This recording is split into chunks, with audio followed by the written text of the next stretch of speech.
Hey friend, and welcome to the Founders Collective podcast, where small town grit meets big time strategy. I'm your host, Andrea, and I'm here to help rural entrepreneurs like you show up with clarity, confidence, and a brand that actually connects. Every episode is packed with real talk, actionable tips, and some down-to-earth encouragement to help you grow a business that feels true to who you are, no matter your zip code. This show is powered by you, the Founders Collective. It is a community built for rural dreamers and doers. You can find resources, subscription options, and maybe a few behind-the-scenes extras over at founderscollectivewi.org. Would you like to keep this podcast ad-free and growing? You can leave a tip at our Buy Me a Coffee page, or you can always head over to founderscollectivewi.org for more subscription levels. All right, let's get into today's episode. Hey friends, welcome back to Founders Collective. I'm Andrea, and today we're talking about something that's really been buzzing in the branding circles lately. It is a word called archetypes. Have you ever heard of archetypes? Sometimes they'll be related to fashion or branding. They might be your client archetype. They may be something so simple as like, what is your archetype for home, or your archetype for your decor, or something like that. So this is really kind of an interesting take on not really a new concept here. If you've ever also rolled your eyes like I have when someone says, "Oh, what's your brand archetype? Take this quiz, do this and that." I get it. Here's something that we marketers have been using for years. We have been creating something like an archetype for ages and ages and ages. It's all about knowing your ideal client and all about crafting a persona.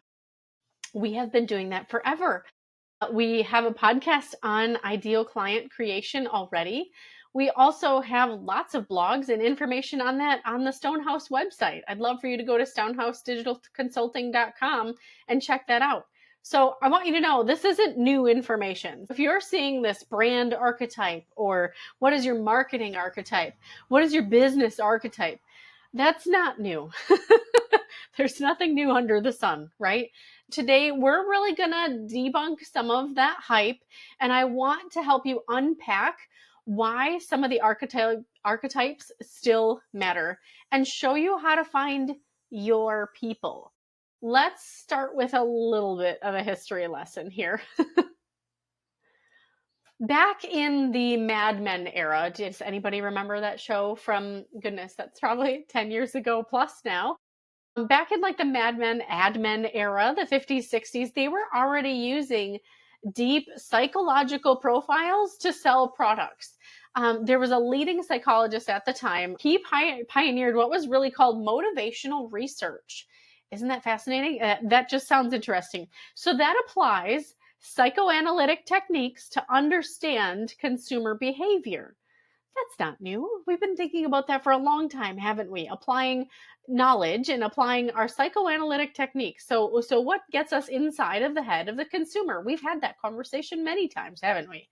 Before that, folks outside of big cities were definitely being marketed to by none other than Sears and Roebuck. Their mail order catalog was often called the Consumer's Bible. It was this huge, lengthy tome that had everything from washing machines to socks to clothing to household items like kitchen tools to anything up to a home. You could buy a home through the Sears catalog.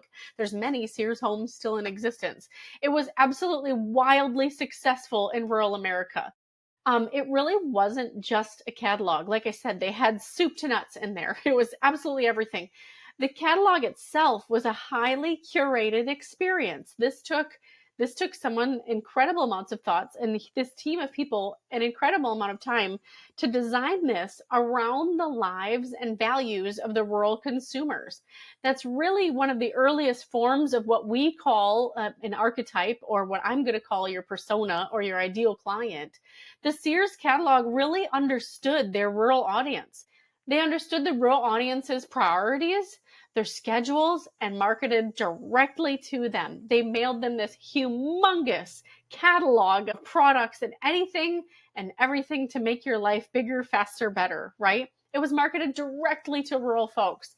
So if we take that information and fast forward to today, everyone's sitting here talking like brand archetypes, business archetypes, da da da da. It's all like, as if it were fresh air, but it's not. That kind of audience research has really been around for an incredibly long time, and it's been happening over and over and over again for at least a century. So why do I go on and on about a non-existent catalog? Why does that matter right now? Well, research proves that knowing your audience and knowing your ideal client, your persona, your archetype, that it works. It works. Businesses that are using well-crafted personas see 2 to 5 times more engagement on their website. I want you to get that type of engagement. Why do I need to invest in marketing? Whether it's $20 or $50 to $5,000, that's your return on investment. Second of all, working through your persona isn't necessarily about pigeonholing people into certain boxes. That's not really what we're doing. We want to understand their persona here with more clarity. Understanding and knowing who deeply resonates with what you do, whether you're a florist, a retail shop owner, if you are a service-based business, if you know who deeply resonates with what you do, that will help you craft your offer, your messaging, and help that content to land in the place that it's supposed to with those consumers. Third, our archetypes give you a focal point. In a world overloaded with flashy marketing tools and knowing this and look at this, and if we use this tool, then this will happen, and you got to use this plugin, and well, if you use this text marketing, that can happen. We can often feel so overwhelmed. If we have our archetype or our ideal client whittled down and we understand who those handful of folks are, sometimes it's one, sometimes you can have 5. If we understand who that person is, it will help you, the business owner, say no to what you don't need and yes to what actually matters. I want you to be able to say the best yes to what is actually going to matter for your marketing. I want you to walk into those decisions of, do I spend $50, $500, $5,000 on my marketing? I want you to understand where you're investing.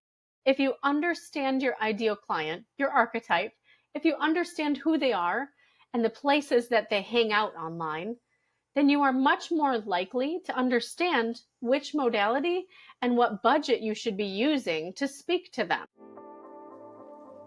Hey, quick break from the episode to check in with you. If you are a small town founder building something meaningful, whether it's a storefront, a service, a side hustle, I see you. And if you've been feeling like marketing is a bit of a mystery or just one more thing on your to-do list, you do not have to figure that alone. That's what we do at Stonehouse Digital. From websites that convert to content that actually connects with your audience, I work with rural entrepreneurs just like you to create digital strategies that actually work in real life, not just for that algorithm. One great place to start is by booking a call with us over at Stonehouse Digital. We'll walk through what's working, what's not, and map out your next move. So you can explore a whole library of free resources over at founderscollectivewi.org/resources. And if you're enjoying this show, please make sure to subscribe so you never miss a new episode. And I'd love it if you could share it and review with a friend. That would be wonderful. All of that is waiting for you at founderscollectivewi.org, or just tap the link in the show notes. All right, let's get back to it. Okay, let's make this practical. Step 1, start with who you already love serving. These are the folks that are coming into your shop every single week. These are the people that are liking and commenting on your posts, the ones that are sharing it with friends and family. Those are the people, your number one advocates, right? Those are the people that are right there for you. Think about them. What values do they have? What behaviors do they do? What places do they hang out online? If you're thinking about running ads, understanding where they live online is a wonderful place to start. If you're not meeting them where they're at, then you're not finding them at all. And of course, what behaviors do they do? Step 2, ask yourself who you don't want to work with. That's kind of a big one, isn't it? Maybe they're not necessarily aligned with your pace or your values, and they might not understand your product. Um, there are folks in my life who are likely never to step foot in an art studio. Um, Marketing to them isn't going to help. They would self-profess that they're not artistically inclined, and sitting there making pottery does not at all sound interesting to them. There's other folks in my life who are going to take a class and be there every week and become that business's biggest advocate. Ask yourself who you don't want to work with. We don't want to work with, if we're using an art studio example, we don't want to work with someone who has no interest. We don't want to work with someone who doesn't fit our ideal client, that they don't have the free time, that they don't hang out in these circles. They might not live in your area. Uh, they might just not be a great fit for your business. And that's okay. You can have those you work with and those that might not be your ideal client either. That's why we call them the ideal client. Does that mean that that person is never, ever, ever going to patronize your business? No, not at all. That supposedly non-artistic person may come into the studio and create a lovely piece of artwork. Maybe they simply haven't found the modality of art that's right for them yet. We don't know that, and they don't know that yet. However, they're not your ideal client, right? When we think of our ideal's right in the middle. That doesn't mean that there aren't outliers on either side. Our ideal's right here in the middle. Step 3, let's conduct real conversations. Let's actually talk to these people. It's not that hard. We're interacting with them. If you own an e-commerce business, this would be a wonderful place for a poll. This would be a wonderful place to ask them to reply to an email or for some email marketing. Can you have them do a survey? Let's integrate that with your website. Somehow talk to a handful of customers or contacts. Learn and understand their main challenges, what matters to them, and how they describe different successes. This is a great way to get to know them and really understand their opinions. If you are out looking for new information or new products for the next season, well, let's put some polls up. Let's do a this or that. Let's get some information. Let's send them a tease of what could be coming. I love understanding right from the client themselves. I love to understand it right from them.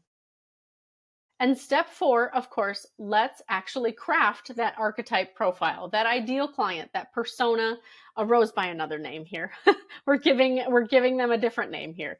I want you to help fill in their name, whether it's real or symbolic, okay? Their goals and motivations, common objections. If they come into your store and they see item A, B, and C, and they're all at different price points, why are they continually choosing A and B, and why not C? What's the objection to C? Is it too high a price? Do they perceive it as cheap? On the other end of that spectrum, what sorts of objections do they typically have to offers that you send? Is it that the offer isn't relevant to them? Is it that it's offered in a modality that isn't right for them? Is it in person when they need virtual? Is it at a time they can't make because that's during their children's activities in the evening? We have to understand where they're at. What language do they use? If they are using a different language other than English, or maybe they're choosing to use their first language, what language do they use? Let's meet them where they're at. It doesn't help if we're not speaking the same language. And when we think about language, I also want to make a note for jargon. Okay?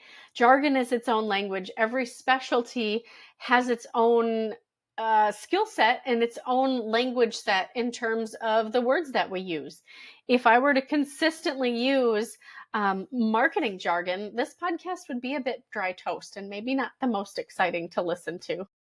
I like to think that I meet you where you're at, and I use the vernacular, the language of the people, and that I am putting things in an easily digestible format for you. If you want to hear more jargon, please, let's talk some more. Let's have a one-on-one call, and I would love to nerd out with all of the language with you. But let's use a language that our audience understands the most. We also want to understand where our audience spends time online. You and I have talked about that a little bit in this episode and previous episodes. So those pieces of information truly become your compass rather than a cage guiding your progress to that ideal client. Here's the bottom line from today's podcast.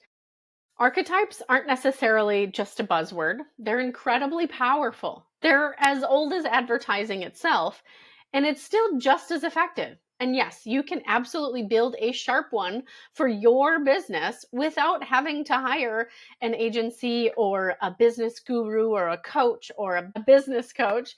You don't have to do deep data science to figure out who these folks are. You actually already have this knowledge. I always want to leave you with something tangible. So here is your next step. Think about your favorite client, the one that's coming in every week. It might be every couple of weeks. They're messaging you online. They're sending you emails. They're replying. They're sending more folks to your business. Think about that individual, and I want you to reach out to them. Talk to them. Understand. Build an archetype profile on that person. That is your ideal customer. You want them to be interacting with your shop regularly. You want them to be sending you more business of their friends and family.